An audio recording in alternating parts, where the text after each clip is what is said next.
السلام علیکم ورحمۃ اللہ وبرکاتہ. سورہ بقرہ آیت نمبر 67 آنورڈس. اعوذ باللہ من الشیطان الرجیم. بسم اللہ الرحمن الرحیم. اب اس وقت ہم بنی اسرائیل کا واقعہ پڑھ رہے ہیں اور ہم نے کوئی اراؤنڈ 12-13 ایسی نعمتوں کا بیان پڑھ لیا ہے جو اللہ تعالیٰ نے خاص طور پہ بنی اسرائیل کو عطا فرمائی.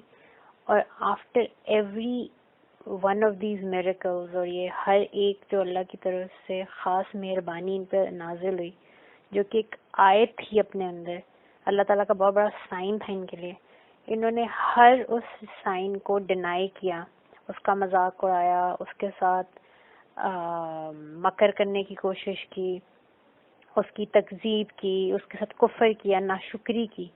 تو اللہ تعالیٰ نے ہر دفعہ ان کو تھوڑی سی سزا دی، لیکن پھر اللہ تعالیٰ کی رحمت جو ہے وہ غالب آئی اور اللہ تعالیٰ نے ان کو بخش دیا اور ان کو معاف کیا. ان کو پھر ایک second chance, third chance, fourth chance, they are constantly being given these chances, بار بار. اور اب جو واقعہ اس وقت بیان کیا جا رہا ہے، اس کے اندر وہ ورڈ آتا ہے جس کی وجہ سے سورت کا نام سورہ بقرہ ہے. بقرہ کاؤ کو کہتے ہیں. تو اب یہ واقعہ کچھ اس طرح ہے کہ بنی اسرائیل، ہمیں پتہ ہے کہ ان کے 12 قبائل تھے، 12 ٹرائبس تھے. تو ان میں سے ایک برا شخص تھا جس کے جوان بیٹے کو اس کے رشتہ داروں نے یا بھتیجوں نے مار کر جو دوسرا قبیلہ تھا اس کے علاقے میں پھینک گیا. اور ایک بہت بڑا فتنہ فساد کی کیفیت ہوگی کہ قبائل کے درمیان میں لڑائی کے بھی چانسز تھے، اینڈ نو بڈی واز شور کہ کس نے کس کو مطلب کس طرح قتل کیا. تو اس معاملے میں اللہ تعالیٰ نے حکم دیا ان کو کہ حضرت موسیٰ علیہ السلام پہ وہی آئی کہ ان کو کہیں کہ یہ ایک گائے قربان کریں. اب حکم یہ ہے کہ ایک گائے قربان کریں. اللہ تعالیٰ نے یہ اسپیسیفائی نہیں کیا اس کا کلر کیا ہوگا، وہ اس کی ایج کیا ہوگی، بس اللہ تعالیٰ کی طرف سے حکم آیا ہے. اب اگر ایمان والے ہوتے تو ایمان والوں کے قرآن پاک میں بار بار ایک ہی کریکٹرسٹکس بتایا گیا ہے، سمعنا، وہ سنتے ہیں، وہ اطاعنا، اور وہ اطاعت کرتے ہیں. They follow what they hear.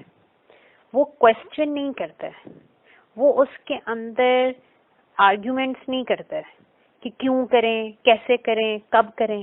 وہ سنتے ہیں اور وہ کر دیتے ہیں. they don't think twice about this.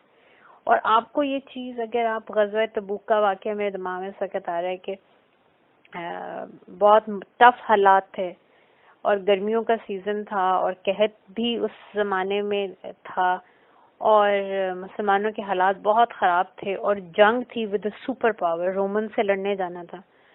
تو غزوہ تبوک میں حضور صلی اللہ علیہ وسلم نے سب مسلمانوں کو کہا کہ ہر کوئی اپنا اپنا حصہ دے فار دا وار.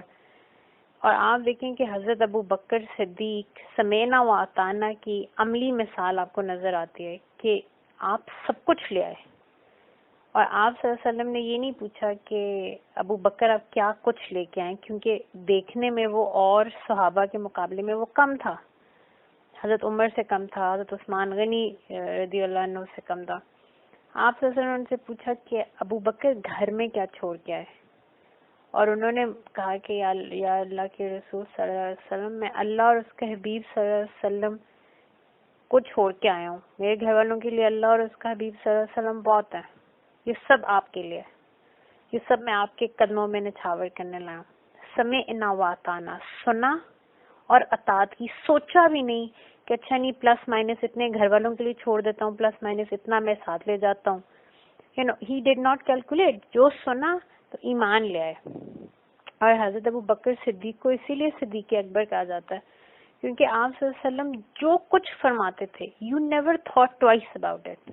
معراج شریف کا جب واقعہ ہوا تو ابو جہل ایکسائٹمنٹ میں دوڑا ہوا حضرت ابو بکر کے دروازے پہ آیا اور دروازہ نوک کیا اور کہا کہ ابو بکر کیا سنا ہے کہ تمہارے صاحب کیا کہتے ہیں.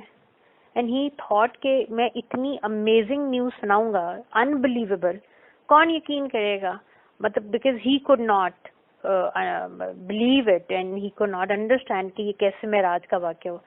تو اس نے کہا کہ obviously کوئی بھی اس کے دماغ میں یہ کانسیپٹ ہے کہ کوئی بھی ریشنل مائنڈ یہ نہیں ایکسیپٹ کر سکتا کہ بابا رسول اللہ صلی اللہ علیہ وسلم اس دنیا سے یہاں سے بیت المقدس گئے ایک مومنٹ میں، رات کے ایک پہر میں، ود ان اے مومنٹ یہاں سے آپ صلی اللہ علیہ وسلم لاکھوں میل دور بیت المقدس گئے اور وہاں سے پھر آسمانوں پہ گئے, اور صرف آسمان پہ نہیں گئے, 7 آسمان کراس کیا, اور پھر صرف 7 آسمان کراس نہیں کیا, یو وینٹ بیونڈ, اور آپ اپنے رب سے ملاقات کر کے آئے بیونڈ ٹائم اینڈ اسپیس, اور پھر آپ واپس بھی آئے, آپ کا بستر بھی گرم ہے, اور you know just a few moments have passed.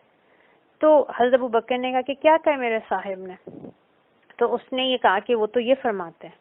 تو حضرت ابو بکر صدیق نے فرمایا کہ بے شک اس میں اگر انہوں نے کہا ہے تو بالکل سچ کہا ہے, میں مانتا ہوں انہوں نے کہا ہے تو میں مانتا ہوں, مجھے اس میں کوئی دو رائے نہیں ہے, مجھے کوئی ڈاؤٹ نہیں ہے. ان کے پاس تو اللہ کی طرف سے ڈائریکٹ وہی آتی ہے, جبرائیل امین ان کے اوپر اترتے ہیں, اگر وہ نیچے اللہ ان کے اوپر کلام بھیج سکتا ہے تو اللہ تعالیٰ اپنے پاس بھی بلا سکتا ہے. تو دس از سمعنا واطعنا, this is the characteristic of a مومنٹ, کہ وہ جو سنتا ہے وہ اس پہ پھر کوشچن نہیں کرتا.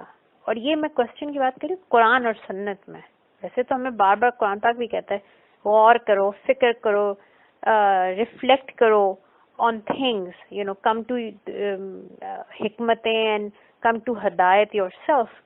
لیکن جب قرآن میں ایک حکم آ گیا تو اس کے اوپر کوئی حجت نہیں, اس کے اوپر کوئی آرگیومنٹ نہیں ہوتا. بابر صلی اللہ علیہ وسلم کا ایک طریقہ ہے, یو ڈونٹ آسک, ایمان کا یہ لیول ہے. اس کا اگر کوئی کوشچن کرتا ہے سیکھنے کے لیے تو اس میں قرآن آپ کے اوپر کوئی کنڈمنیشن نہیں لگاتا.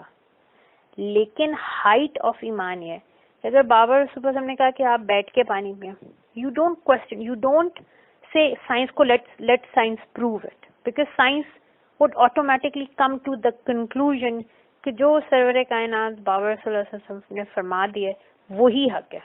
Science will catch up in another 30 years, another 100 years.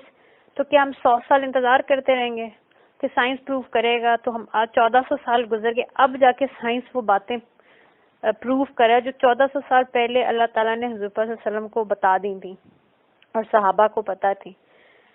تو یہ جو واقعہ بھی ہم پڑھنے لگے, اس میں اللہ تعالیٰ کی طرف سے پیغام یہ ہے کہ اللہ نے تو ایک سمپل حکم دیا تھا کہ ایک گائے کو ذبح کرو. اب ان کی آپ حجت بازی دیکھیں, کیونکہ یہ اللہ کا حکم نہیں ماننا چاہتے تھے. یہ وہ قوم ہے جو کہتے تھے سمعنا, ہم سنیں گے ضرور لیکن ہم مانیں گے نہیں. ہم نے آگے سے آرگیومنٹ ہی کرنا because we don't want to accept what اللہ تعالیٰ از سیئنگ, یو نو. تو اس وجہ سے اس ایک واقعے, اس ایک حکم کے آگے اب یہ اتنے کوشچنس کریں گے اور اپنے لیے خود, اور پھر اللہ تعالیٰ اینڈ میں فرمائیں گے اس رکوع کے اینڈ میں کہ یہ لوگ کرنا, انہوں نے پھر بھی یہ کرنا نہیں تھا, لیکن ایونچولی اللہ تعالیٰ نے اتنی کلیئر سائنز ان کو بتا دیے اس ایک گائے کے بارے میں جس کو انہوں نے کبھی ویسے تو کسی حال میں قربان نہیں کرنا تھا, لیکن انہوں نے اتنے, پہلے تو یہ کوئی بھی گائے قربان کر دیتے, بوڑھی, زخمی, جوان, نیو بورن کاف, جو مرضی یہ کر دیتے. اللہ قبول کرا تھا, اللہ نے تو صرف ایک حکم دیا تھا.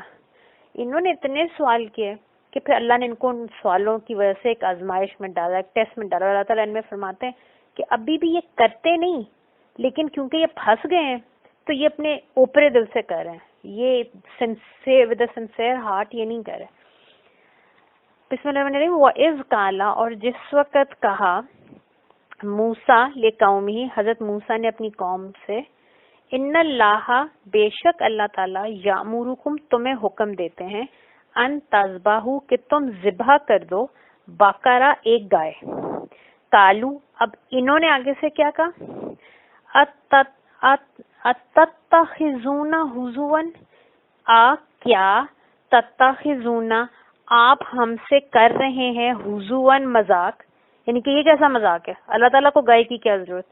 اب دس از, دیکھیں وہ والی بات, ابلیس والی بات ہے یہ, کہ اللہ تعالیٰ آپ کو, اللہ سے اس بات کا مان ہے آپ کو اپنے اوپر, آپ یہ اس بات پہ فخر کرتے ہیں کہ میں اپنے رب سے محبت کرتا ہوں. اب آپ کا رب آپ سے جو مرضی مانگے, you don't ask for logic, you don't ask for reason. مجھے ایک بانو قدسیہ کا واقعہ یاد ہے کہ آپ نے فرمایا, آپ لکھتی ہیں اپنی بک میں کہ میں, I think she was in Russia, I am not sure, and she said کہ I was sitting there and there was this Russian general sitting by me, اور پورک سرو ہو رہا تھا. تو اس نے مجھ سے کوشچن کیا کہ آپ یہ کیوں نہیں کھاتی بیکن پورک, آپ لوگ کیوں نہیں کھاتے؟ تو انہوں نے کہا کیونکہ اللہ نے منع کیا, یہ اللہ کا حکم ہے, اللہ کا حکم ہے اس لیے ہم نہیں کھاتے. تو اس نے کہا کہ نہیں, مجھے اس حکم کی دلیل دیں, لاجک دیں. تو بانو سے کہتی ہیں کہ میں نے اس کی طرف مڑ کے اس کو دیکھا اور میں نے اس سے کہا کہ تم فوجی ہو کے مجھ سے یہ بات کر رہے ہو, تم فوجی ہو کے مجھ سے یہ سوال کر رہے ہو کہ حکم کی لاجک کیا ہے؟ فوجی تو یہ جانتا ہے کہ حکم کی لاجک نہیں پوچھی جاتی. جب آتا ہے حکم کہ اٹیک کر دو, آپ کو پتا ہوتا ہے یہ سرٹن ڈیتھ ہے. میں نے یہ جو مارکا مجھے بولا جا رہا ہے یہ سوئسائڈ ہے. لیکن ایک فوجی کبھی لاجک, اگر فوجی لاجک اور ریزن پوچھنا شروع کر دے تو دنیا میں کوئی فوجی جنگ نہ لڑ سکے. آپ دیکھیں ایک ینگ کیپٹن کے حکم کے اوپر اتنے بڑی ایج کے سپاہی نیچے کھڑے ہوتے ہیں, زیادہ باحکمت ہوتے ہیں, زیادہ ایکسپیرینسڈ ہوتے ہیں, لیکن حکم کی وہ روح کو پہچانتے ہیں, وہ حکم کے ایسنس کو پہچانتے ہیں کہ حکم یہ ہوتا ہے کہ آنکھیں بند کر کے آپ جو حکم دیا جا رہا ہے اس پہ پورے اتریں. یہ وفا ہے اس انسٹیٹیوشن سے جس کے عہد کو آپ نے اٹھایا ہے. تو یہ تو ایک فوجی بھی حکم کی لاجک کو سمجھتا ہے. اور ان کو دیکھیں کہ یہ اللہ تعالیٰ نے ان کو حکم دیا ہے اور یہ آگے سے کہہ رہے ہیں کہ کیا یا موسیٰ علیہ السلام آپ ہم سے مذاق کر رہے ہیں کہ اللہ اتنی چھوٹی چھوٹی باتیں کریں گے؟ تعالیٰ حضرت موسیٰ علیہ السلام نے بہت گریسفلی آگے سے جواب دیا, اعوذ باللہ, میں اللہ کی پناہ میں آتا ہوں, ان اکونا من الجاہلین, کہ میں جاہلوں والی کوئی بات کروں. یعنی کہ اللہ کے ساتھ نعوذ باللہ مذاق کرنا اور اس طرح کے مذاق کرنا یہ جاہل لوگ کر سکتے ہیں, ایک شیطان کا بہکایا ہوا کر سکتا ہے. اللہ کا نبی, اللہ کا کوئی بھی مومن اور صالح شخص ایسے نہیں کر سکتا. قالوا ادعوا لنا, انہوں نے اب کہا, جب ان کو سمجھ آ گئی کہ تو موسیٰ علیہ السلام سیریس ہیں, تو انہوں نے کہا قالوا ادعوا لنا, آپ دعا کریں, لنا ہمارے لیے. ادعو کا مطلب ہوتا ہے پکارنا, کہ انہوں نے کہا کہ یا موسیٰ علیہ السلام آپ اللہ سے دعا کریں, اللہ کو پکاریں ہمارے لیے, رب کا, اپنے رب کو. ٹھیک ہے, ہمارے رب کو انہوں نے نہیں کہا. میں آپ کو بتایا کہ ان کے نا, جب انسان کے دل میں منافقت ہوتی ہے, جب انسان کے دل میں محبت نہیں ہوتی, اخلاص نہیں ہوتا, تو اس کی زبان سے, اس کے ایکسپریشن سے, اس کی باڈی لینگویج سے وہ منافقت ظاہر ہوتی ہے. اور ان کی ہر جملے سے ظاہر ہوتی تھی کہ یہ کتنے بڑے منافق تھے اور یہ کتنے بڑے اللہ تعالی سے دور تھے. تو انہوں نے کہا کہ آپ پکاریں ہمارے لیے اپنے رب کو, یبین لنا ما ہی, کہ وہ بیان کر دے, ایکسپلین کر دے ہمارے لیے ماہیت, اس کی ماہیت کو, مطلب اس کی اوور آل لک ہمارے لیے بیان کر دیں. اب کیونکہ انہوں نے کوسچن کیا, انہوں نے اپنے لیے خود آزمائش بنائی, اس لیے اللہ تعالیٰ جب کوئی نعمت دیتا ہے اس میں one doesn't go and ask اللہ میں ایسے کیوں دیا, ویسے کیوں دیا. You don't question, you just say شکر الحمدللہ, you just do استغفار کہ اللہ I didn't deserve it but you've granted me this, الحمدللہ. بٹ اب یہ انہوں نے کیونکہ سوال کیا تو کالا, اللہ تعالیٰ کی طرف سے فرمان آیا, حضرت موسیٰ نے فرمایا انہو یقولو, کہ بے شک اللہ تعالیٰ فرما رہے ہیں, انہا بقرۃ, یہ ایک ایسی گائے ہے, لا فارد ولا بکر, نہ یہ بوڑھی ہے, بکر کہتے ہیں جوان کو, نہ یہ فارد ہے, نہ یہ بوڑھی ہے, نہ یہ بچہ ہے. ٹھیک ہے, مڈ ایج ہے. اوانم بین ذالک, اور یہ مضبوط ہے ان دونوں ایجز کے درمیان میں, یعنی کہ بوڑھے, یوتھ اور اولڈ ایج کے درمیان جو ہے نا, یہ درمیانی عمر کی ایک نوجوان گائے ہے. فَافْعَلُوا مَا تُؤْمَرُونَ, پس کر دو ما تُؤْمَرُونَ, جو حکم دیا جا رہا ہے, یعنی کہ اب بھی shut up, just do it, اپنے لیے اور مصیبتیں مت کھڑی کرو. اور آپ دیکھیں رسول اللہ صلی اللہ علیہ وسلم کے صحابہ کتنے, ان کی فضیلت اسی لیے اتنی زیادہ ہے, انہوں نے اتنی بڑی ہستی کی تربیت لی ہے. آپ صلی اللہ علیہ وسلم نے مکہ شریف میں سابقون الاولون کا, اسی لیے بعد میں آنے والے صحابہ بھی مقابلہ نہیں کر سکتے.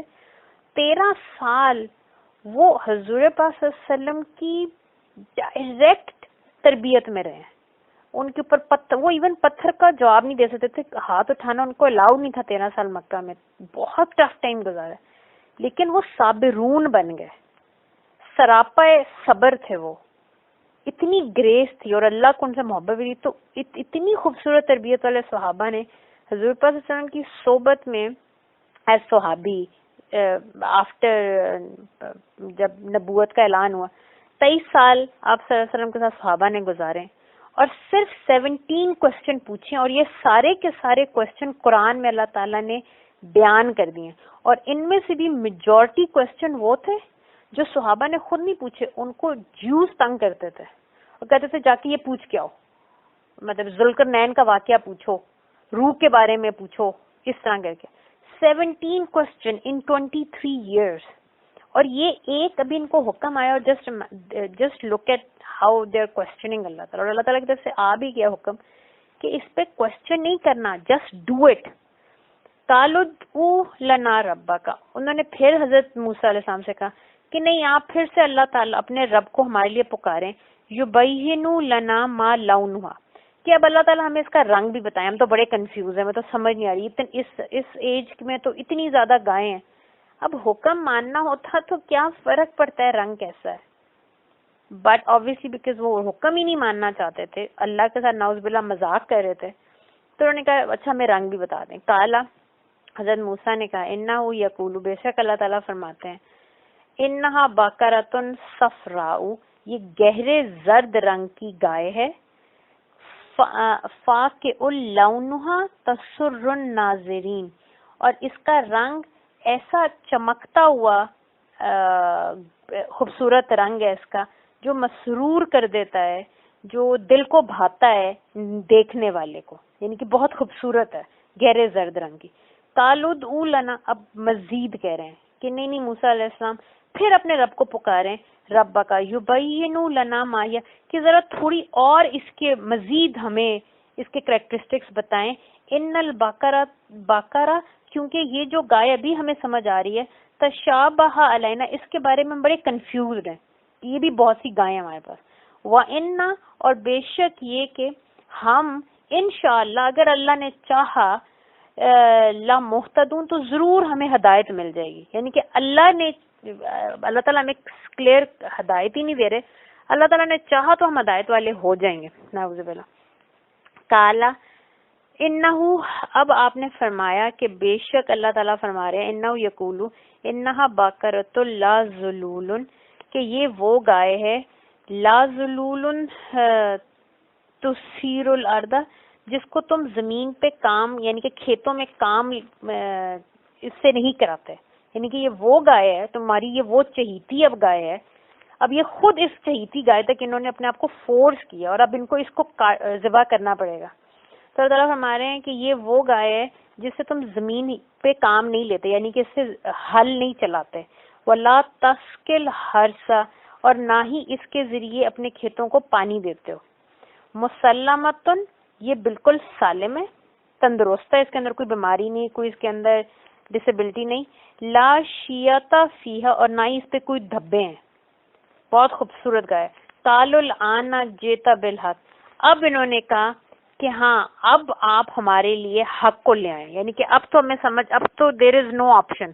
اب یہ انہوں نے کوئی خوش ہو کے نہیں کہا، یہاں پہ آ کے اب یہ بے بس ہو گئے، مطلب اب ان کے پاس کوئی they didn't have any more question, they exactly know اللہ تعالیٰ کس گائے کی بات کریں. حالانکہ شروع میں اللہ تعالیٰ did not say any specific guy, but they made it such کہ اللہ تعالیٰ نے پھر ان سے جو ان کی چہیتی چیز تھی وہی لی اور انہوں نے کہا کہ ہاں اب آپ نے حق بتا دیے. فَذَبَحُوهَا، اب اللہ تعالیٰ فرما رہے ہیں پس انہوں نے اس کو ذبح کیا. وَمَا كَادُوا يَفْعَلُونَ، اور اصل میں ویسا کرنے والے نہیں تھے، یعنی کہ اللہ جانتا ہے ان کے دل کا مرض، ان کے دل میں منافقت تھی اور اللہ اس کو بہترین جانتا ہے، اور وہ منافقت ہی اللہ میاں شو کر رہے ہیں، ان کے سامنے لے کے آ رہے ہیں.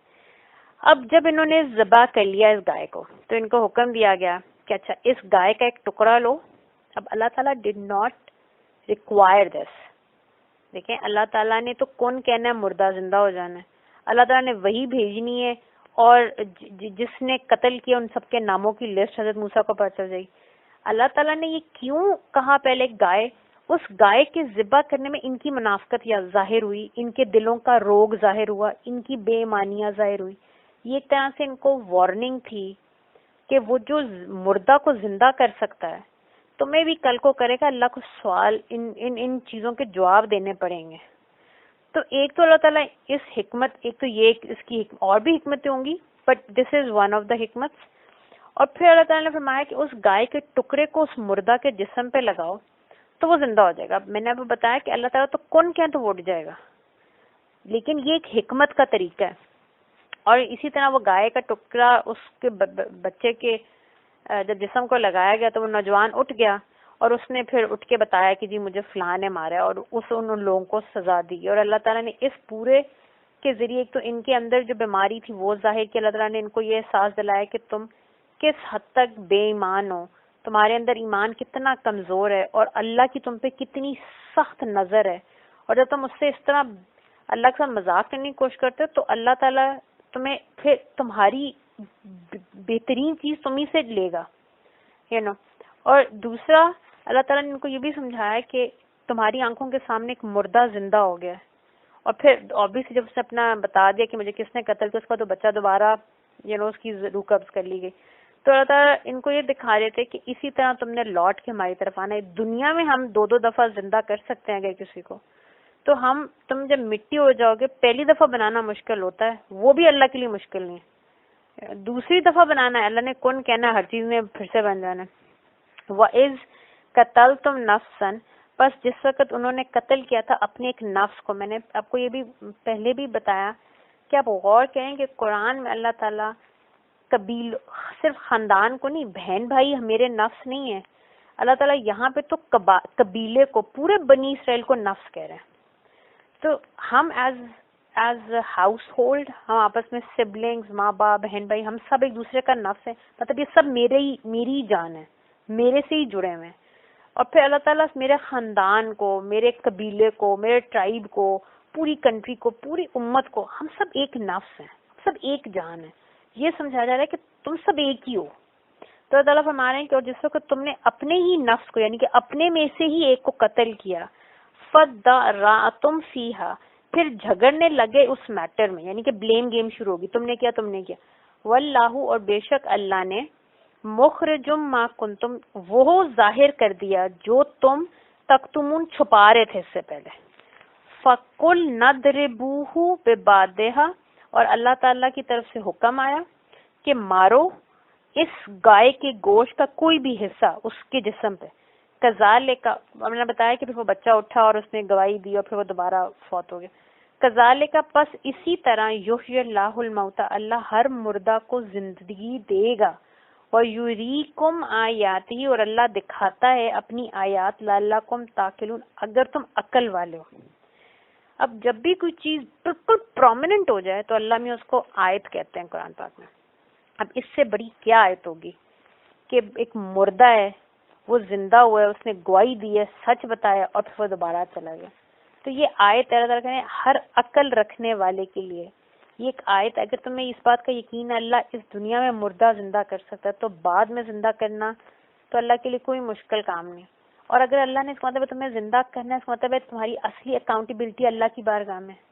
اور اگر اللہ کی بارگاہ میں اٹھ کے جواب دینا ہے, اور وہ اتنی بڑی ہستی ہے جس کی بارگاہ سے کوئی وہاں پہ برائبری نہیں چلے گی, وہاں پہ کوئی فدیہ نہیں دے سکتا, وہاں پہ کوئی کسی کے کام نہیں آئے گا, جب حق وہ ہے تو یہ کچھ 30, 40, 50 سال کی زندگی میں کیوں تم اپنے لیے جہنم کی آگ سمیٹ رہے ہو؟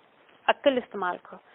ثم, پس اس کے بعد, یعنی کہ اسی طرح, قست قلوبکم من بعد ذالک, اللہ تعالیٰ فرماتے اسی طرح یہ جو تم نے مسلسل میری نعمتوں کو ڈینائی کیا, میری آیات دیکھ کے, یہ معجزے ہیں, باقی قومیں مانگتی تھی ہمیں معجزے دیں, اللہ تعالیٰ اس قوم کو بن مانگ, ان کے اوپر نشانیاں ہی نشانیاں ہیں. پہلے فرعون کے اوپر عذاب اترتے ہوئے انہوں نے دیکھا, اور ڈوبنے سے پہلے بھی جب فرعون کے اوپر خون کا اور مینڈکوں کا اور پتہ نہیں کس کس چیز کا عذاب آئے, انہوں نے اپنے سامنے دیکھا کہ ہم پہ نہیں آتا اور صرف آل فرعون پہ آتا ہے. پھر انہیں اس کے بعد اس کو مرتے دیکھا, پھر جو کچھ ان کے ساتھ ہوا, کیا کیا آیات اللہ نے اتاری. تو اللہ تعالیٰ فرمانے جب کوئی ہماری آیات کو دیکھ کے, کافر اسی لیے اتنی مطلب دوری میں ہے اللہ کی رحمت سے، اور اتنی وہ اس کو اسی لیے لعنت کیا جاتا ہے. لعنت کا مطلب اللہ کی رحمت جس سے اٹھا لی جائے. کیوں کیا جاتا ہے؟ کیونکہ جب کوئی اللہ کی اتنی کیسے کہتے ہیں ایکسپلسٹ قسم کی، اتنی مبین قسم کی آیات کو جب کوئی بار بار ڈینائی کرتا ہے. اب سامنے سورج نکلا ہوا ہے، اٹس ڈے ٹائم، اور میں بار بار کہوں نہیں اندھیرا ہے، میں نہیں اندھیرا ہے، نہیں اندھیرا ہے. آخر اب اندھیرا تو نہیں ہے، everybody knows it's daytime. تو بول بول کے اس جاہلیت کی وجہ سے I will make my own self go psycho. تو اللہ تعالیٰ یہ فرما رہے ہیں کہ جب اتنے حق نشانیوں کو دیکھ کے جب کوئی مسلسل انکار کرتا ہے اپنی ہٹ دھرمی کی وجہ سے، اپنے غرور اور انا کی وجہ سے، تو ان کے جو دل ہیں، اور یہ قلب میں نے بتایا تھا یہ ناٹ دی آرگینک ہارٹ، وہ قلب جس میں اللہ تعالیٰ نے ہدایت دی ہے، وہ اس حد تک کالا ہو جاتا ہے کہ اللہ تعالیٰ فرماتے ہیں ثم قست قلوبکم من بعد ذلک. یہ ہماری نعمتوں کو ڈینائی کرتے کرتے قست کا مطلب ہوتا ہے سخت ہو جانا، پتھر کی طرح سخت ہو جانا، کہ سالڈ ہو گئے، سخت ہو گئے ان کے قلب من بعد ذالک، ان سب کے بعد، ان ساری نشانیوں کو ڈینائی کرنے کے بعد. فہیا پس، فا پس، داس، ہیا ایسے ہو گئے، کل جیسے کہ مثال، حجارتن جیسے پتھر ہوتے ہیں، جیسے راک، سالڈ راک ہوتا ہے، آؤ بلکہ اشد قسوہ، ان پتھروں سے بھی زیادہ سخت ہو گئے دل. اور کیوں ہو گئے؟ وَإِنَّ مِنَ الْحِجَارَةِ، کیونکہ بے شک پتھروں میں بھی ایسے پتھر ہیں، لَمَا يَتَفَجَّرُ مِنْهُ الْأَنْهَارُ، جن میں سے فجر کہتے ہیں پھٹ کے نکلنا، جن میں سے نہریں بہ جاتی ہیں. یعنی کہ ایسے بھی پہاڑ ہیں جو اپنے رب کے حکم پہ ان کے سینے پھٹتے اور ان میں سے چشمے ابل آتے ہیں. وَإِنَّ مِنْهَا لَمَا يَشَّقَّقُ، اور ان میں ایسے بھی ہیں جو پھٹ جاتے ہیں، فَيَخْرُجُ مِنْهُ الْمَاءُ، اور ان میں سے پانی رسنا شروع ہو جاتا ہے. وَإِنَّ مِنْهَا، اور ان پتھروں میں ایسے بھی ہیں، لَمَا يَهْبِطُ مِنْ خَشْيَةِ اللَّهِ، جو اللہ کی خشیت سے، اللہ کے خوف سے، اللہ کی عظمت کے سامنے ایسے جھکتے ہیں جس طرح وہ گر رہے ہوں، گر جا رہے ہوں سجدوں میں.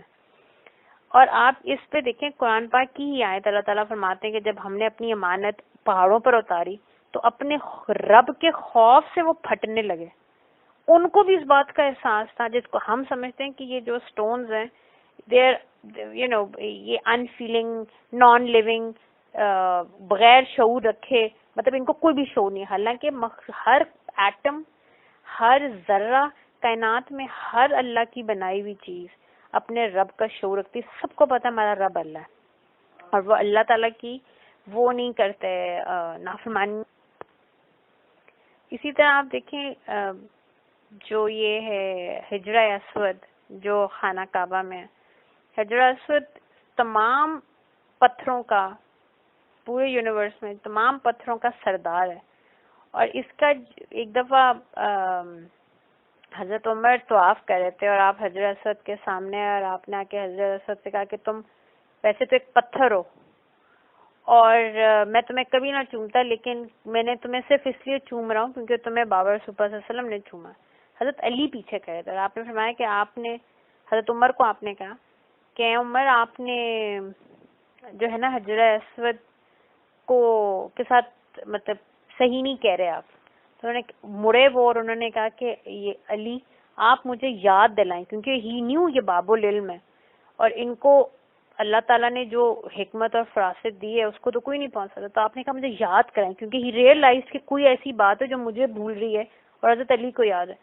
تو بابا علی نے فرمایا کہ کیا آپ نے نہیں سنا کہ بابا رسول اللہ صلی اللہ علیہ وسلم نے فرمایا کہ جب الستُ بربکم، کیا میں تمہارا رب ہوں، اس کا یہ عہد لیا جا رہا تھا تو تمام پتھروں کی طرف سے ان کے سردار، یہ جنت میں یہ پتھروں کا سردار ہے حجر اسود، اس نے ان سب کی طرف سے اس وقت کالو بلا میں یہ بھی شامل تھا کہ اس نے گواہی دی تھی کہ بے شک آپ ہمارے رب ہیں.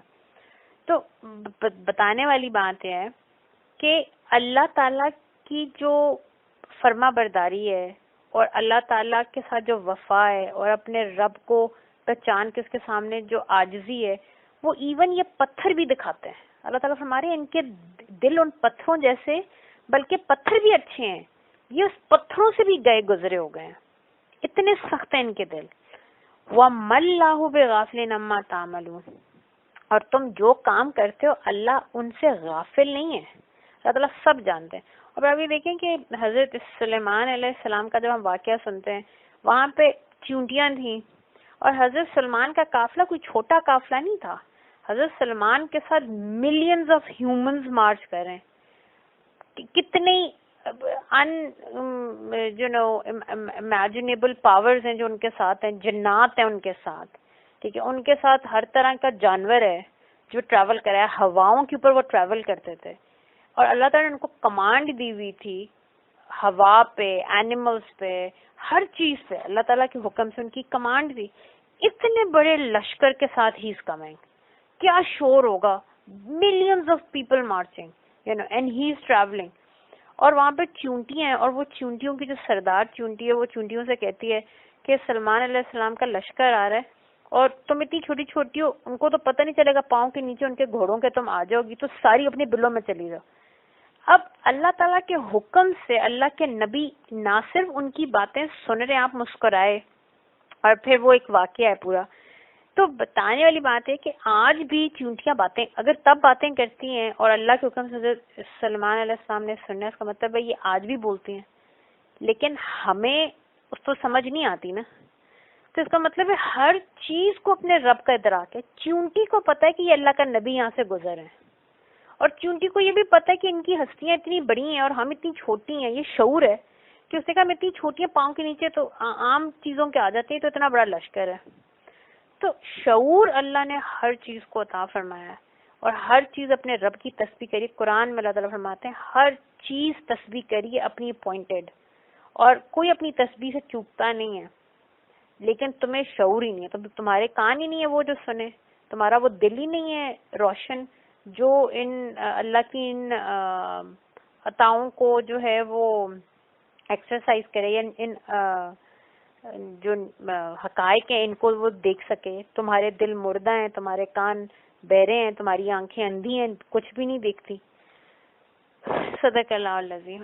یا میں قرآن پاک پڑھتے پڑھاتے سمجھتے سناتے غلطی کو تائی لرزش کو تائی ہوئی تو بخشے معاف کر دیں.